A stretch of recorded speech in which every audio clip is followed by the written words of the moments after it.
السلام علیکم ورحمۃ اللہ وبرکاتہ۔ الحمد للہ الذی ہدانا لہذا وما كنا لنہتدی لولا ان ہدانا اللہ۔ اللہم صل علی محمد وعلی آل محمد وبارک وسلم، اما بعد۔ اعوذ باللہ من الشیطان الرجیم، بسم اللہ الرحمن الرحیم۔ یا ایہا الناس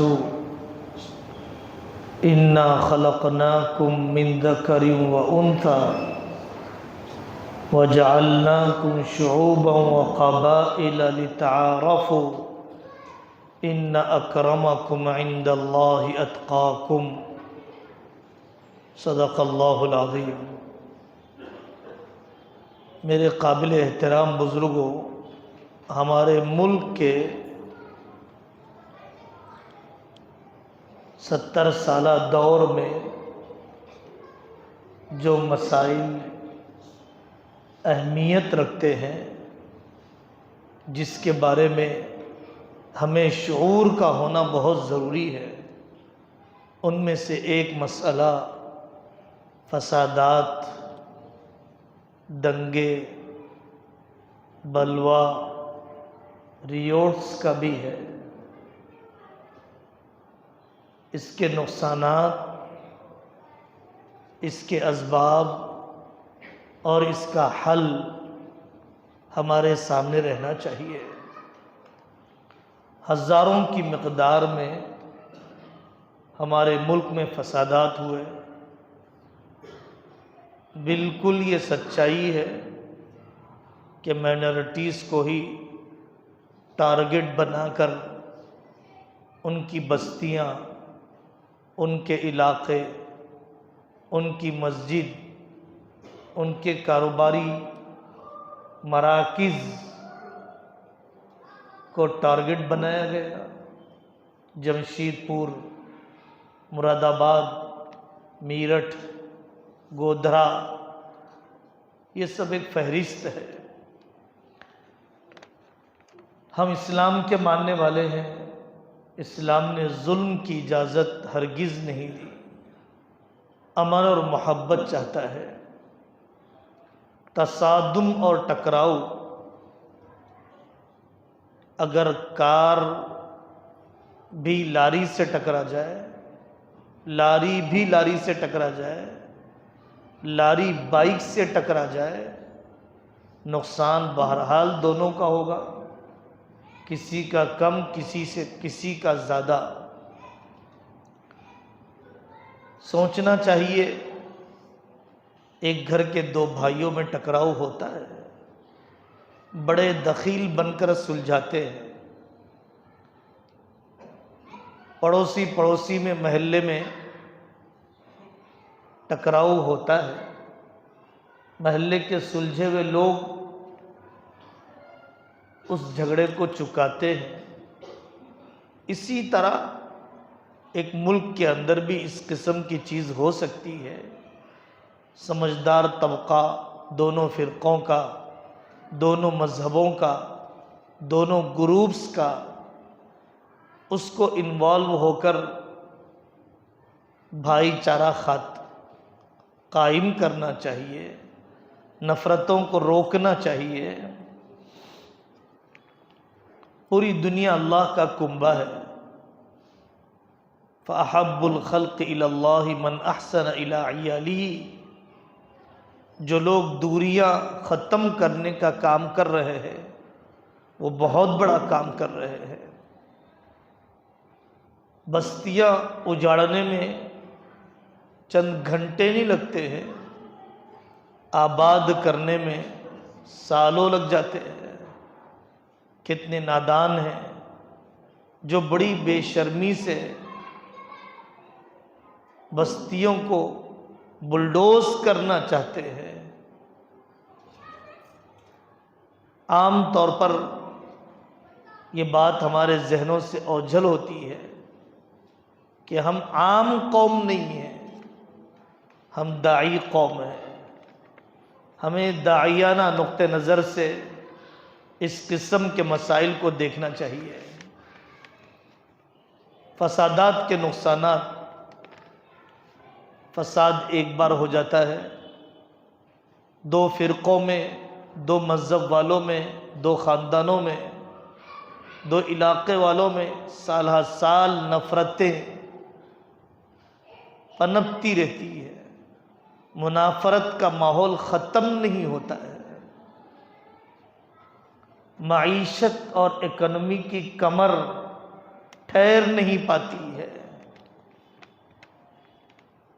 پھر جو بچے یتیم بن گئے، جو عورتیں بیوہ ہو گئی، جو خاندان بے آسرا ہو گئے، جو لوگ مقدمات میں پھنس گئے، ایک بہت بڑا کارروائی کا سلسلہ ہے، باز آباد کاری کا موضوع ہے۔ ان کو دوبارہ آباد کرنا، تنظیمیں، افراد، جماعتیں تھک جاتی ہیں۔ یہ تو فسادات کے نقصانات ہیں۔ فسادات کے اسباب کیا ہے؟ جنہوں نے اس موضوع پر لکھا، پڑھا، سمجھایا، حقیقت اور تہ تک پہنچے۔ فسادات اور ریوٹس کے اسباب میں سے بڑا سبب عموماً دو مذہب سے تعلق رکھنے والے نوجوانوں کی لڑائی، دو مذہب والوں کی لڑائی بن جاتی ہے۔ ایک جگہ سے میلاد کا جلوس جا رہا تھا، ان میں سے ایک شخص نے اپنے دشمن ہندو بھائی کی دکان پہ حملہ کر دیا۔ اب وہ ہندو قوم کے پورے افراد آ گئے۔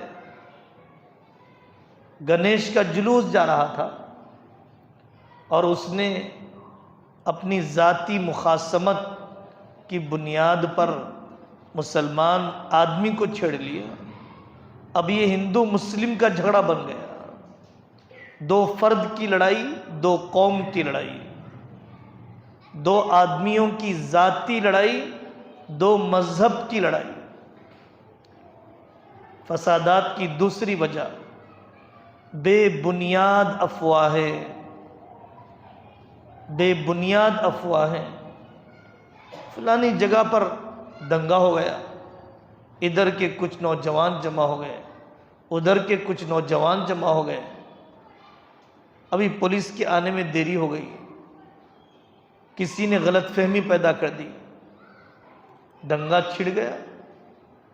لکھنؤ میں ایک مرتبہ ایک بیل بے قابو ہو کر بستی میں بھاگنے لگا، لوگ اپنی جان بچانے کے لیے بھاگنے لگے، افواہ اڑ گئی کہ دنگا ہو گیا، ہندو فساد چھڑ گیا۔ تیسری وجہ، جب بھی الیکشن ہوتا ہے تو ایک پارٹی ہارتی ہے، دوسری پارٹی جیتتی ہے، جمہوریت کا اصول ہے، لیکن عام طور پر جو پارٹی ہار جاتی ہے وہ اپنی نفس کی تسکین، اپنے جذبات کے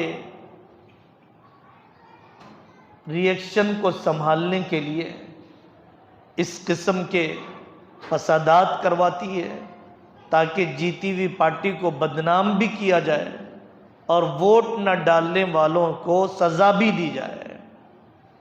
یہ تیسری وجہ، فسادات کے پیچھے الیکشنی سیاست کا بہت بڑا دخل ہے۔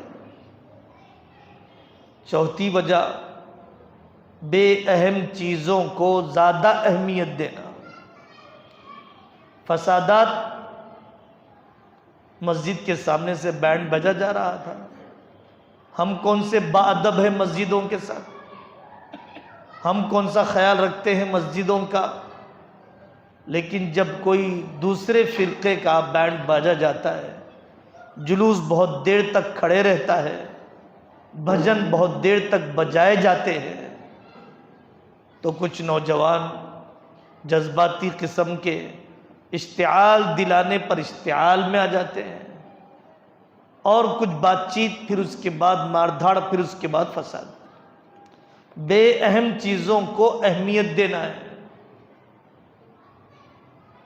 پانچویں وجہ، بین مذہب شادی، ایک مذہب والے لڑکے کی لڑکی کی دوسرے مذہب والے لڑکے اور لڑکی سے شادی، اس کا کوئی مذہب سے تعلق نہیں ہے۔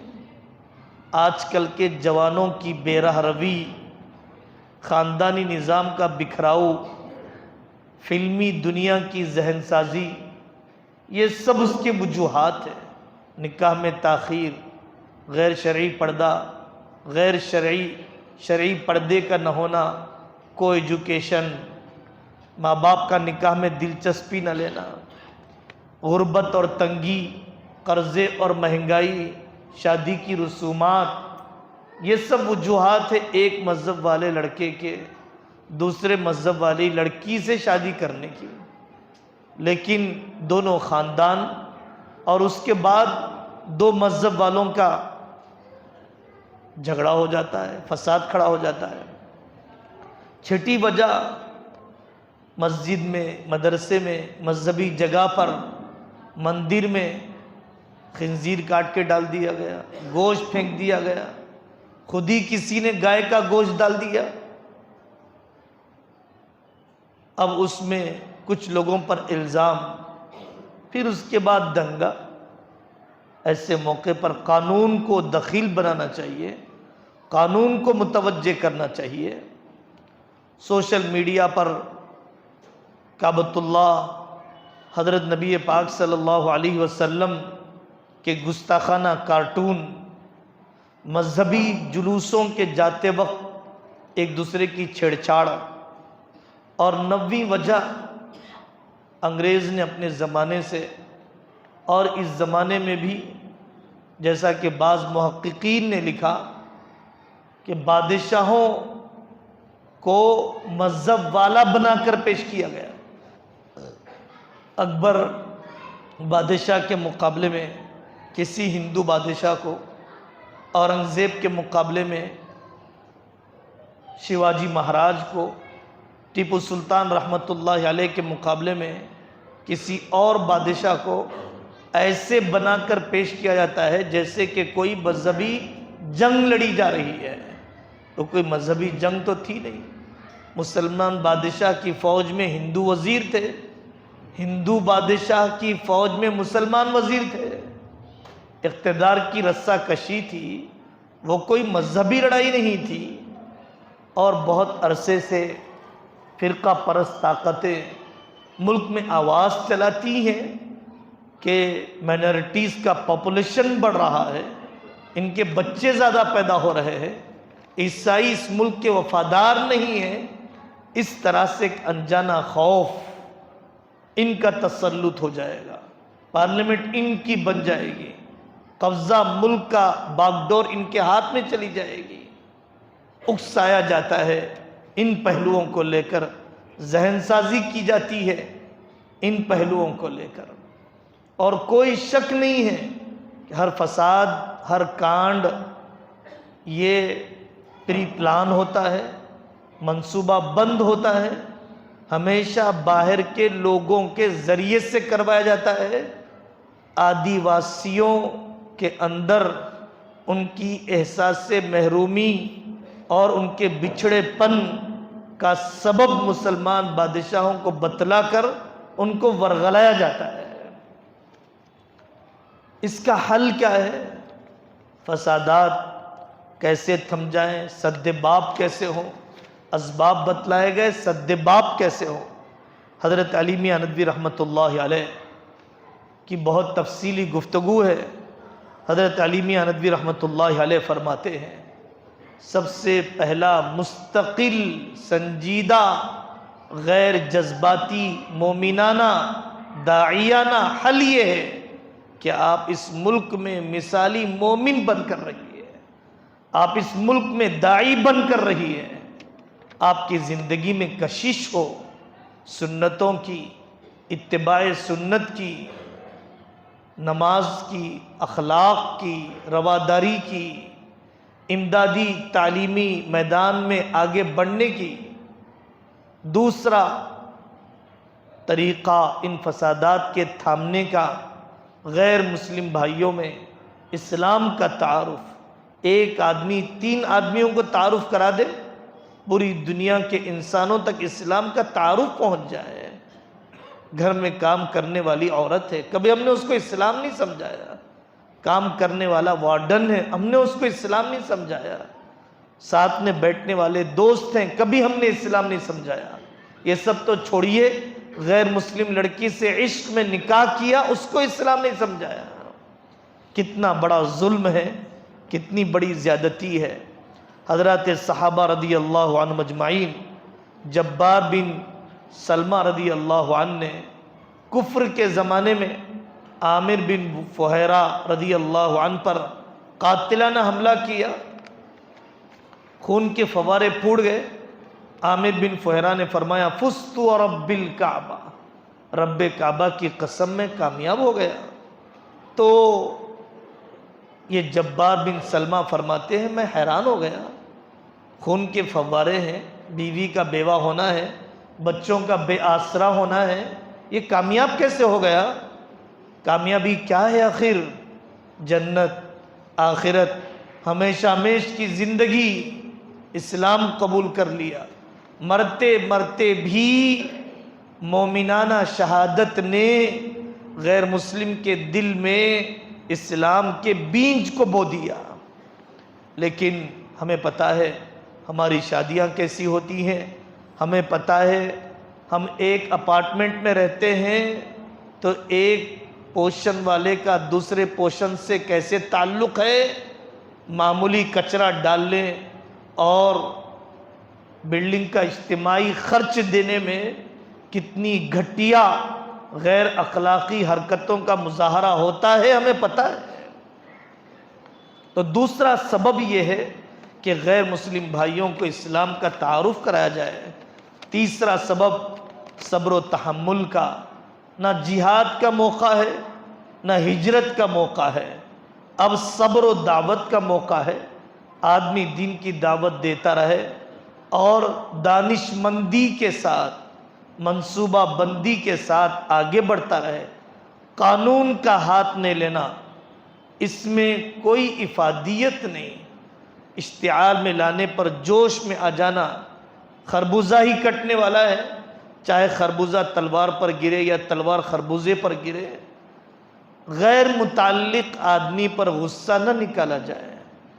فساد ہوا یو پی کے علاقے میں، یہاں پر میں کسی کمزور غیر مسلم پر اپنا غصہ نکالوں، کسی بوڑھے پر، کسی کمزور لڑکی پر، کسی بڑھیا پر، کسی اپنے مزدور پر، یہ کسی بزدل آسمانی مذہب نہ رکھنے والی قوم کا تو طریقہ ہو سکتا ہے، لیکن یہ مسلمانوں کا طریقہ نہیں ہے، یہ شریعت اس کی اجازت نہیں دیتی ہے۔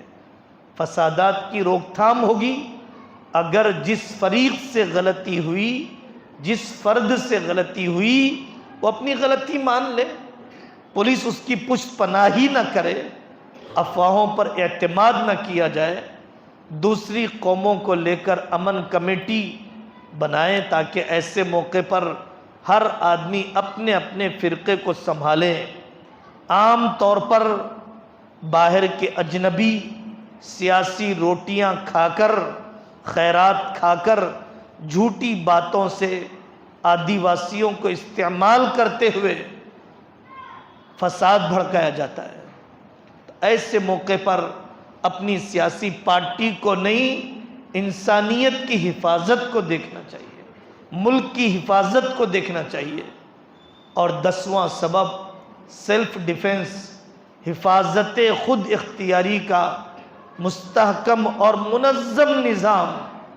اسلام نے پہلے سے ہی تیراکی، نشانہ بازی، گھوڑ سواری، قانون نے جن کھیلوں کی اجازت دی ہے، جن ورزشوں کی اجازت دی ہے، سیلف ڈیفنس کی کیٹیگری میں اور اس کے شعبے میں جتنی ورزشیں آتی ہیں، اس پر اپنے نوجوانوں کو، اپنی بیٹیوں کو، اپنی ماؤں کو حق مدافعت استعمال کرنے کے لیے تیار کرنا چاہیے۔ کم سے کم بیماریوں میں، سیلاب میں، کورونا میں، زلزلے میں ایک دوسرے کی ہم مدد تو کر سکے، کچھ نہ صحیح تو اپنے شوگر بی پی کو روک سکے۔ لیکن ہماری دعوتیں، ہمارے جسموں کا بوجھل پن اور ہمارے سونے جاگنے کی بے ترتیبی نے ہمیں چند کلومیٹر چلنے کے قابل بھی نہیں رکھا ہے۔ اسلام صاف طور پر سیلف ڈیفنس اور حفاظت خود اختیاری کا حکم دیتا ہے، قانون اور کانسٹیٹیوشن اجازت دیتا ہے، اور قیادت کی ذمہ داری ہے کہ قیادت جسمانی تیاری اور جسمانی پختگی پر بھی اپنی ماتحت قوم کو کھڑا کرے۔ حضرت نبی پاک صلی اللہ علیہ وسلم نے فرمایا، من قتل دون مالہ فہو شہید، جو اپنے مال کی حفاظت کرتے ہوئے مر جائے وہ شہید مر گیا ہے، جو اپنی عزت و آبرو بچاتے ہوئے مر جائے وہ شہید ہو گیا ہے۔ جب آدمی کی جان پر آ پڑے، آبرو پر آ پڑے، تو پھر اب اس کو میدان میں تیار ہو جانا چاہیے۔ سامنے والا سمجھانے کے باوجود نہ رکے، زیادتی ظالم اپنے ہاتھ کو نہ تھامے، تو پھر جب مرنا ہی ہے تو پھر آدمی گیدڑ کی موت نہ مرے، مرنا ہی ہے تو پھر آدمی بزدلی کی موت اور رحم کی بھیک مانگنے کی موت نہ مرے، بلکہ اپنی حفاظت اور عزت اور کلمے اور شہادت اور انتقامی کاروائی ایک دو کو لے کر مرے۔ یہ دفاعی تعلیمات ہے جو قانون بھی کہتا ہے، اسلام اس سے پہلے کہتا ہے، معقولیت کا تقاضا ہے۔ یہ باتیں اس لیے کہی گئی چونکہ 22 جنوری کو رام مندر کا افتتاح ہے، ملک بھر سے پنڈتوں کو، کار سیوکوں کو، رضاکاروں کو بلایا جا رہا ہے۔ پورے ملک میں ماحول بنے گا، ٹرینوں میں، مختلف عوامی جگہوں پر اس دن بطور خاص دعا کا اہتمام، ہدایت کی دعا، امن کی دعا، ملک کی ترقی کی دعا، دعوت کی فکر اور ہر قسم کے ناگہانی حادثے سے حفاظت کی کوشش ہونی چاہیے۔ اس لیے اس موضوع پر گفتگو کی گئی۔ اللہ تعالیٰ صحیح علم و عمل کی توفیق عطا فرمائے، ہر قسم کی بد امنی اور انتشار و فساد سے اللہ پورے ملک کی حفاظت فرمائے۔ وآخر دعوانا ان الحمد للہ رب العالمین۔